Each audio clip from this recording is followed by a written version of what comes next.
Ser Podcast. Hola, soy Pepa Blanes y en este episodio vamos a hablar de Libertad, que nadie se asuste. Es la nueva serie y película de Enrique Urbizu con bandoleros.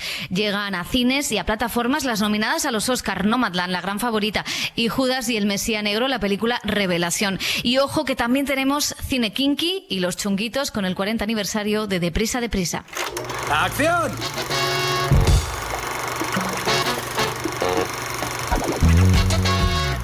El cine en la Ser con Pepa Blanes.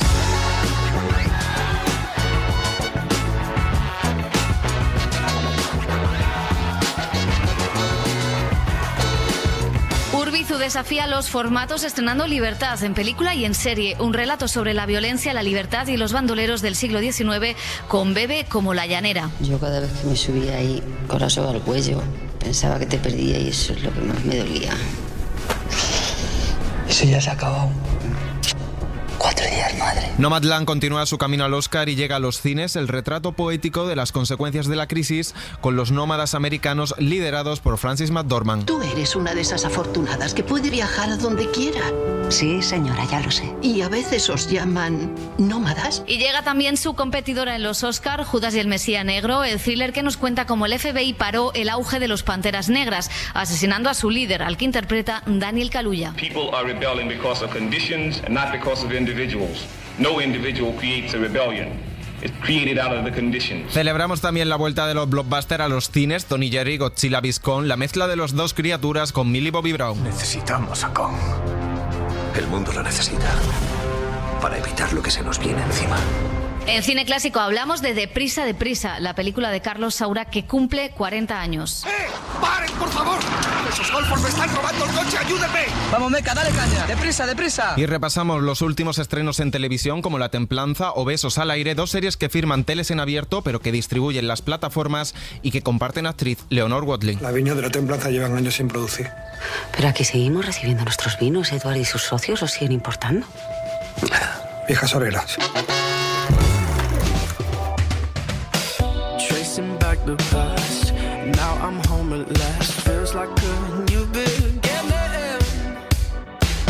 Hola, ¿qué tal? Abrimos el Cine Láser celebrando José Manuel Romero, que reabren muchos cines. ¿Qué tal, Pepa? Salas abiertas en toda España, el 80%. Eso es una gran noticia después de varias semanas y meses de sequía y con la cartelera también dando síntomas de recuperación. Muchos estrenos de todo tipo para ver. Vamos a empezar por uno español al que teníamos ganas. Es Libertad, la película de Urbizu, que, ojo, es también serie de televisión para Movistar con otro montaje. Nos lo explica todo Helio Castro. Con Libertad, Enrique Urbizu ha cumplido uno de sus deseos como director, rodar una película de bandoleros, una especie de western español con todos los aromas del cine de John Ford. No, yo lo que digo y siempre lo he pensado, es que dices, es una cuestión de colonización cultural. Tú ves a un tío en caballo con sombrero y dices western, y yo te digo vaquero andaluz cuidando un toro bravo. La bota, el caballo, la silla, los arreos, el sombrero de ala ancha. Las patillas, todo eso llega allí con nosotros. Libertad está ambientada en la España de comienzos del siglo XIX, poco antes de la invasión francesa, una época crucial en la historia de España. Si solo un monarca, uno, y yo ya he conocido a 3 en vida, tuviera la destreza de cualquiera de mis mozos o la de sus escopeteros, gobernador, otro gallo cantaría. Por eso os digo que mientras los reyes no sepan lo que es blandir un sable en la batalla, no tendremos lo que merecemos. Deje a su majestad el palacio, mi querido don Anastasio, y el gobierno, a quien entiende lo que demanda en estos tiempos. Entre mi experiencia y sus dineros, la calzada real será lo que debe ser, el futuro, el comercio libre. La protagonista es la llanera, una bandolera que ha pasado 17 años en la cárcel. Hay un amigo tonelero de oficio que me trae maderas y clavos a veces. Me contaba de una reclusa en la cárcel. Decía que desde su celda siempre cantaba a los condenados en el patíbulo. Él y otros paisanos derribaban a los muros del patio para escucharla. Decía que lloraba cada vez que la oía. Y después de estar todo ese tiempo en prisión consigue la libertad. Un escritor medio inglés, medio español quiere contar su historia. Hace años estuve en la batalla de Trafalgar, en un barco inglés con el almirante Nelson. Yo escribí un libro sobre él y en mi tierra lo han convertido en un héroe, casi un dios. Y ahora vuelvo a España para contar una historia que escuché entonces, la vuestra, Lucía. No soy almirante ni nada de eso. Ni estoy en guerra con nadie. pero seríais más célebre que él, sois carne de leyenda. ¿Qué leyenda dice? La llanera está interpretada por la cantante Bebe, que después de 12 años vuelve a las pantallas. Teniendo un pedazo de capitán como es Enrique Urbizu, lo mejor que puedes hacer es dejarte llevar y dejarte en sus manos, y además él se encargó precisamente de que, digo, no os compliquéis, no os comáis la cabeza, lo tenéis y estaros tranquilos. Entonces luego también el estar en el set, las circunstancias, los lugares donde hemos estado rodando que eran increíbles, los caballos, todos los personajes, pues al final hacen que te metas, ¿no? No he necesitado eso, y ha sido dejarte llevar y que un gran jefe y director te mande y te genere esa complicidad también en todos los aspectos. Pero la película y la serie es coral. Isaac Ferriz, que ya trabajó con Enrique Urbizu en la serie Gigantes, interpreta a otro bandolero. Martín Gaspar, pero me llaman Aceituno. Soy capitán de esta cuadrilla. Esto hacíamos la broma durante el rodaje. El Aceituno podría ser un tatarabuelo de Daniel Guerrero, ¿no? Creo que aquí ha decidido ir un paso más allá y ser aún más contemplativo, más dejar al espectador ante estos cuadros preciosos, goyescos, y dejarle que viaje y que reflexione y que estudie y se quede con los detalles de este mundo que retrata tan cruel y bello a la vez, la bella y cruel España de aquel entonces, que no se distingue tanto de la de ahora, ¿no? Y en el film también podemos ver a Pedro Casablanc, Jason Fernández, Ginés García Millán, Jorge Suquet o Luis Callejo. Todos ellos componen un panorama sobre esa España que, como dice Isaac Ferriz, pudo ser y no fue. Estábamos en un momento de punto de inflexión. Por eso Paul Preston en su Guerra Civil Española se remonta a 1800 para narrar lo que somos hoy en día, las dos Españas, ¿no? Y desgraciadamente creo que escogimos mal. Parecía que íbamos hacia un lado, o podíamos haber ido hacia un lado, como por encima de los Pirineos o más allá del Atlántico, y de golpe decidimos quedarnos con otra monarquía absolutista y así nos fue. Después, creo que es muy interesante esto de como atmósfera que pesa sobre los hombros de los personajes, ¿no? Pues ahora pueden ver este último trabajo de Enrique Urbizu, que se estrena en versión cinematográfica y en Movistar, en formato de serie.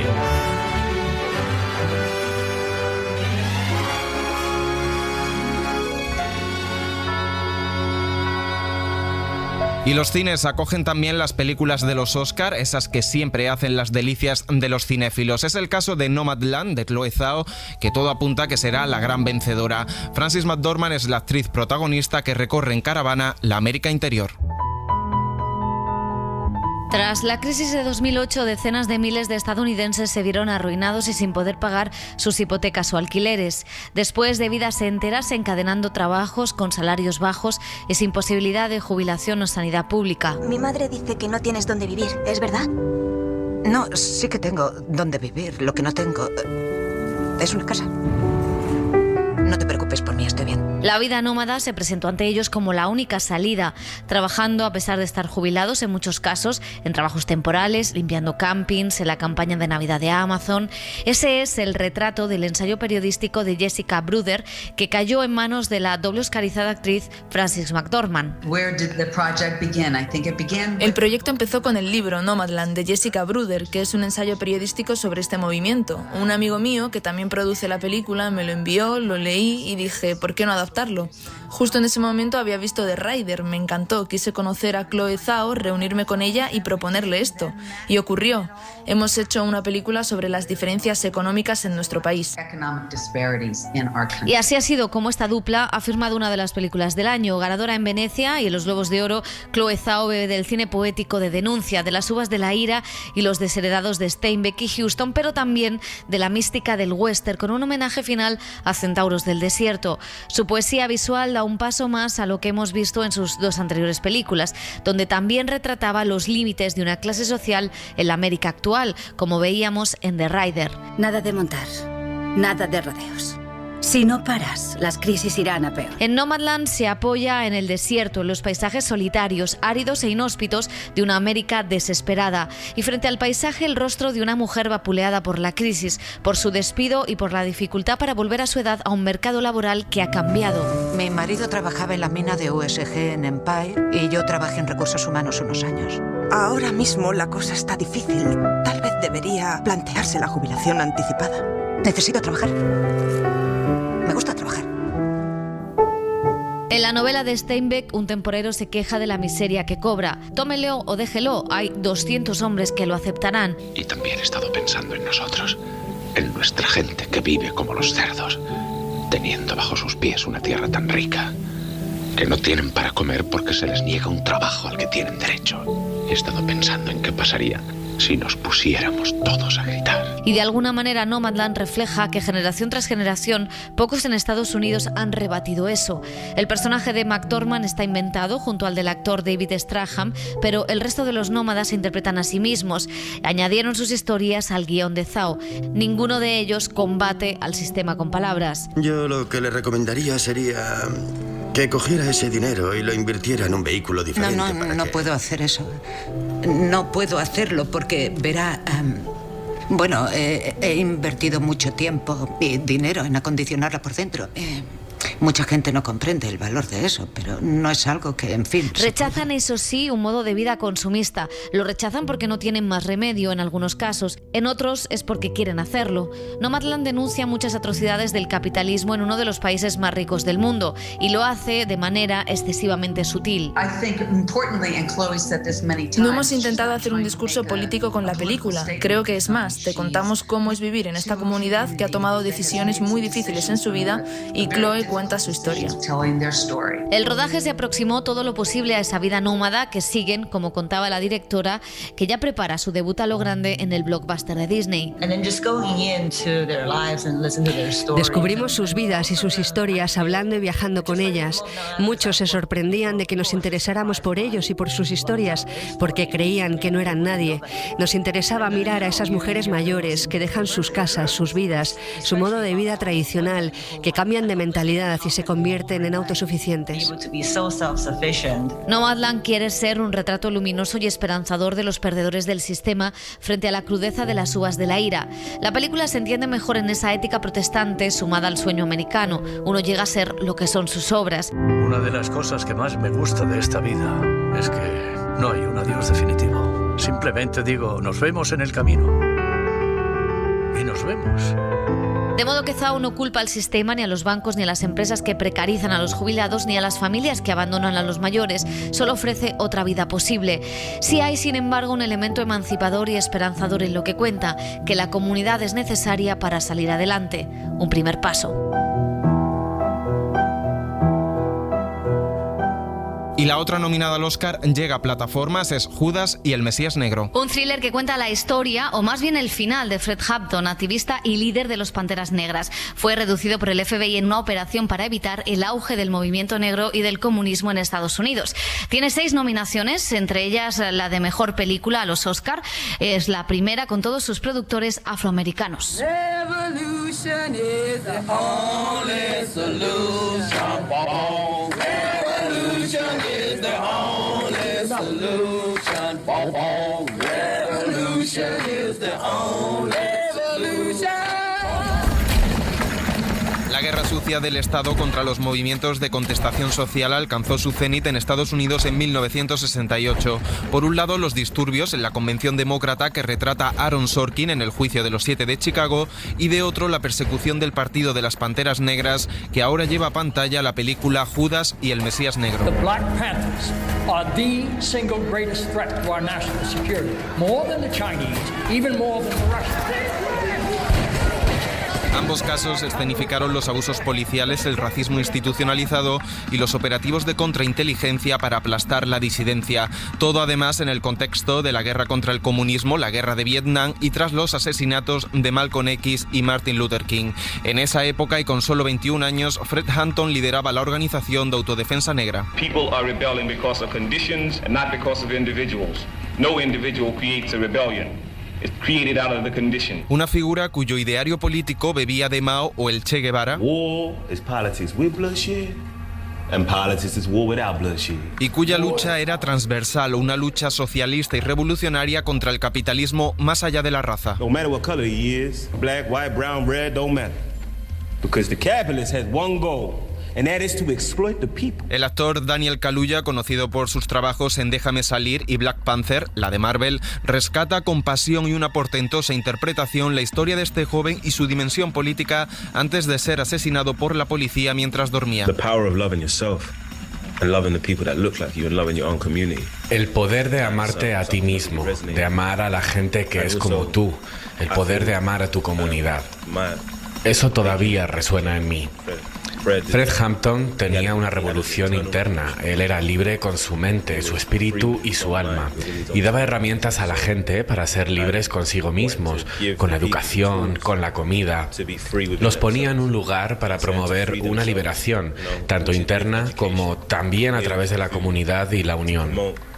Es muy valioso para mí. Individual internal liberation as well as community union.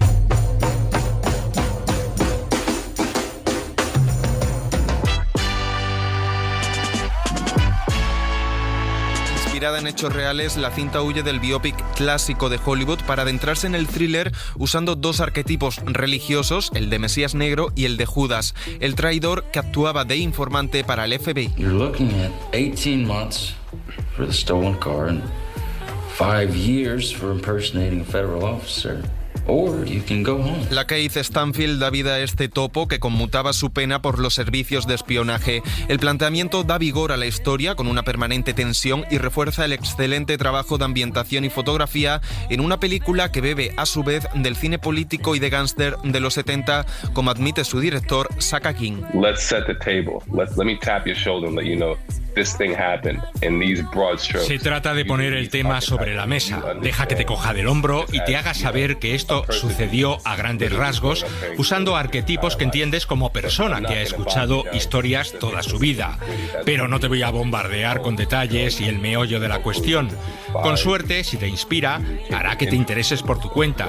Ese es el papel de esta película, que te intereses. Y por eso es una película de género y no un biopic clásico de Hollywood sobre Fred Hampton y la política. Montas un tráiler sexy, con disparos, para que quieran ver una película de gángsters, y luego encontrarán algo más que eso. They're going to end up finding something a little bit more than that. I need everybody to repeat after me. I am a revolutionary. En el año de la revolución contra la violencia policial por la muerte de George Floyd, Judas y el Mesías Negro resuenan no solo como una feroz crítica al racismo sistémico en Estados Unidos, sino también como un manifiesto global por la justicia social.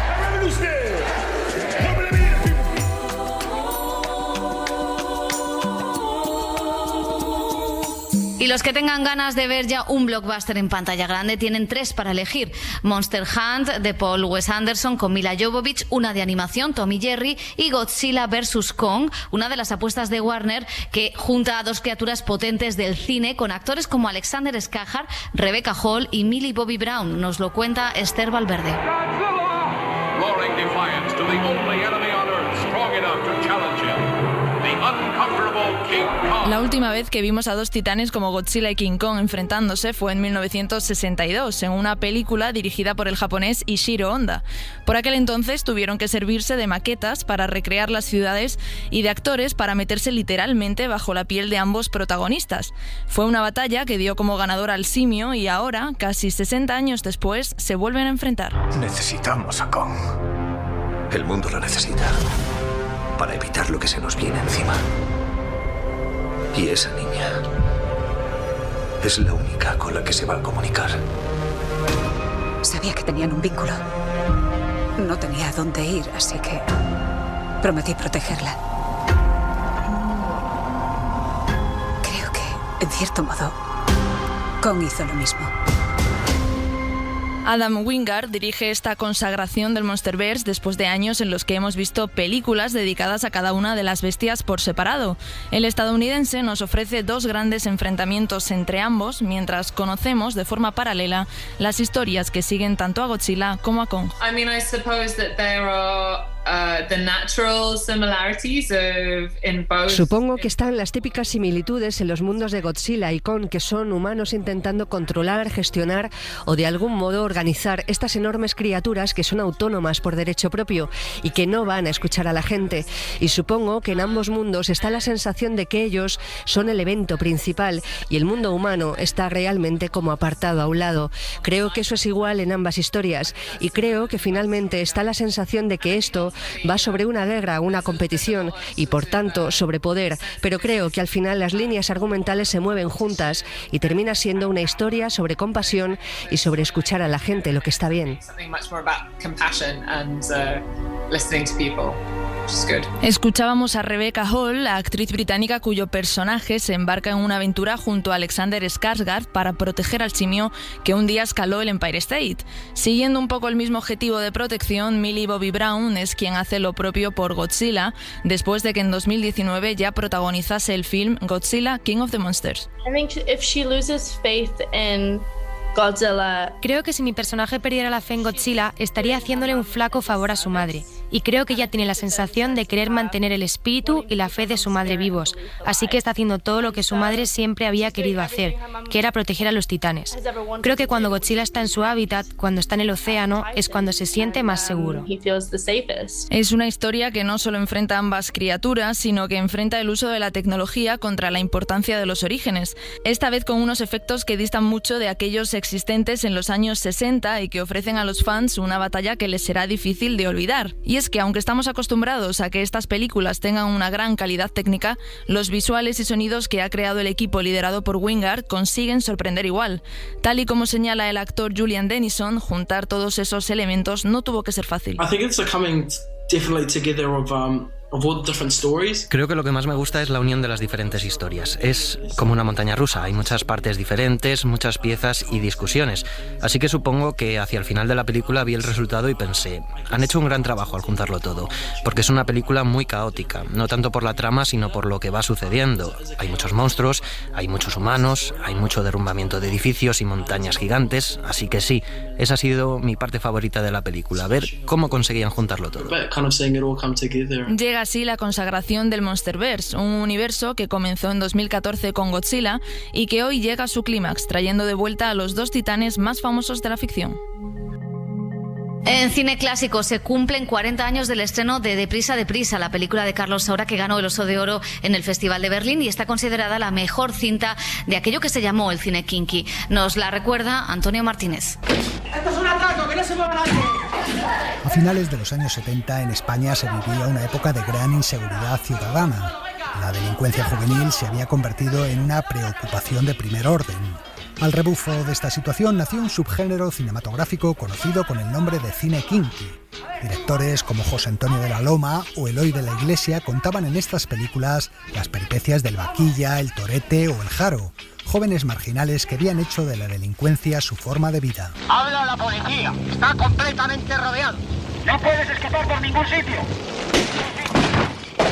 Películas como Perros callejeros, El Pico o Navajeros estaban llenas de atracos, robos de coches y persecuciones policiales.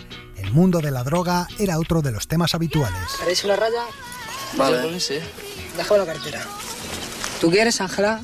¿Es coca? No, es caballo. No quiero. Deprisa, deprisa de Carlos Saura es sin duda la mejor película del cine kinky, sobre todo porque a diferencia de otras cintas el director no convertía a sus protagonistas ni en héroes ni en víctimas, no les juzgaba, tan solo se limitaba a describir su forma de vida. Oye, bueno, muy bien, aquí hay un trabajo fantástico a hacer, ¿no? ¿Cómo viven estos muchachos?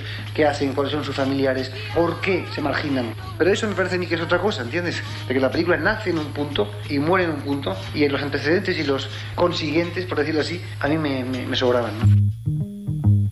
Deprisa, deprisa cuenta la historia de 4 amigos que viven al límite entre robos, asaltos y drogas. Se rebelan contra una sociedad que rechazan y por la que se sienten rechazados. Están locos por llegar a casa. Que la mujer los abra la puertecita, los dé un besito, los pregunte ¿qué pasa, Juan? ¿Qué tal el trabajo?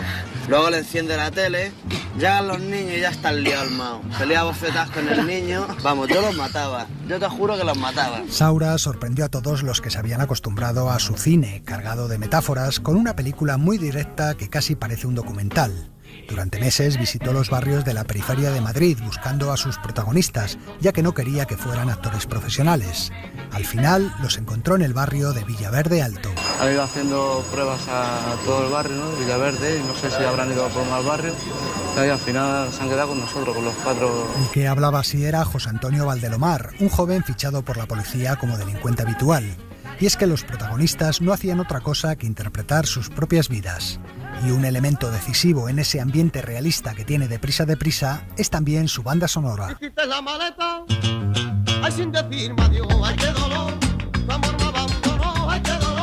La música suena incesantemente a lo largo de toda la película. Flamenco, temas discotequeros y sobre todo canciones de Los Chunguitos, Los Marismeños o Lole y Manuel, que reflejaban en sus letras las referencias mentales de los personajes, su sentido de la libertad, del amor. Joder, Meca, ¿no tienes otra cosa o qué? Ya hasta los cojones de lo mismo siempre. Joder, si tanto molesta la quito. No la quites, hombre, que está bien. A pesar de que la mayoría de espectadores vieron en Deprisa, Deprisa un documento sociológico sobre la juventud suburbana de la época, el director siempre dijo que su intención había sido la de contar una historia de amor. ¿Va a estar siempre conmigo? Siempre. ¿De verdad que sí? De verdad, lo juro por libertad. La pareja protagonista era una especie de Bonnie y Clyde a la española, dos amantes unidos por un trágico destino. En este sentido, la canción de Los Chunguitos, Me quedo contigo, se convirtió en el emblema de esa historia romántica. Me das a elegir entre tú y la riqueza, con esa grandeza que lleva consigo, ay amor, me quedo contigo. Deprisa, Deprisa fue presentada en el Festival de Berlín, donde ganó el Oso de Oro a la mejor película. El director acudió al festival acompañado de sus actores. Imagínate, ¿no? Si sabes nada de nada, ¿no? Y de golpe y porrazo venir aquí, ¿no? Pues tengo una impresión muy grande, ¿no? El cine había llegado a sus vidas de repente, sin hacer nada por conseguirlo, y de la misma forma saldría de ellas. Porque seamos siempre amigos.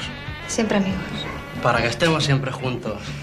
Y que disfrutemos de la vida, que aún nos queda mucho que disfrutar. No les quedaba tanto. José Antonio Valdelomar fue detenido incluso antes del estreno de la película por un atraco a una sucursal bancaria. Después de pasar varias veces por la cárcel por distintos hechos delictivos, en 1992 fue encontrado muerto de una sobredosis de heroína en su celda. Otro de los protagonistas, Jesús Arias, falleció de sida antes de cumplir los 32 años. Mejor suerte corrió Berta Socuéllamos, la chica de la película. ¿Qué vas a hacer con tu parte? Comprar un piso. Jo, eso cuesta demasiado, ¿no? No, a plazos. ¿Tú quieres vivir en un palacio? No. Berta se casó con José María Hervás, el cuarto protagonista de Deprisa, Deprisa, y los dos se alejaron del cine para llevar una existencia totalmente apartada de la vida pública. Pues me he enamorado y te quiero. Solo deseo estar a tu lado, soñar con tus ojos, besarte los labios, sentirme en tus brazos, que soy muy feliz.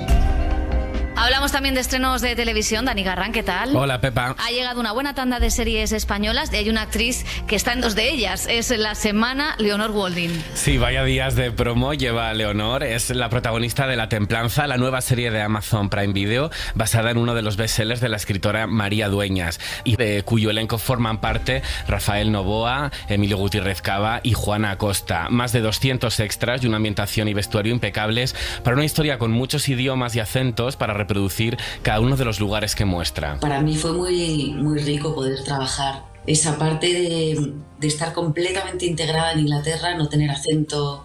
Hablamos mucho de los acentos, de si iba a tener acento de Jerez o no. El otro de los estrenos españoles en los que participa la actriz es Besos al aire, la primera serie de nuestro país estrenada por Star en Disney Plus.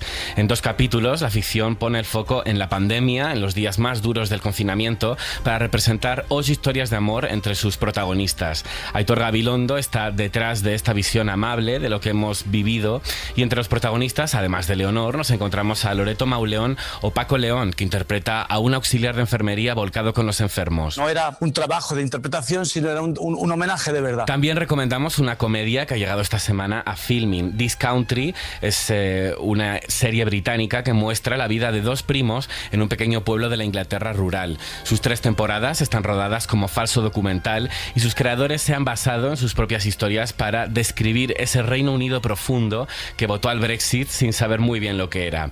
Viene avalada con 3 premios BAFTA y una audiencia histórica para la BBC, solo superada por Fleabag. Pues terminamos el cine en la SER. Juana Ranaz ha estado en la realización, Esther Valverde y José Manuel Romero en la producción, redacción y redes sociales. La despedida de hoy la pone John Ford con Las uvas de la ira, la película que hace 80 años retrató a los desamparados de América como ahora hace Nomadland. Nacen y mueren nuevos seres. Y sus hijos nacen y mueren también. Pero nosotros estamos vivos y seguimos caminando. No pueden acabar con nosotros ni aplastarnos. Saldremos siempre adelante. Porque somos la gente. El cine en la SER con Pepa Blanes. Suscríbete a El Cine en la SER. Escúchanos en directo en la SER los sábados a las 7:30 de la mañana y los domingos a las 3 de la madrugada. Cadena SER. La radio.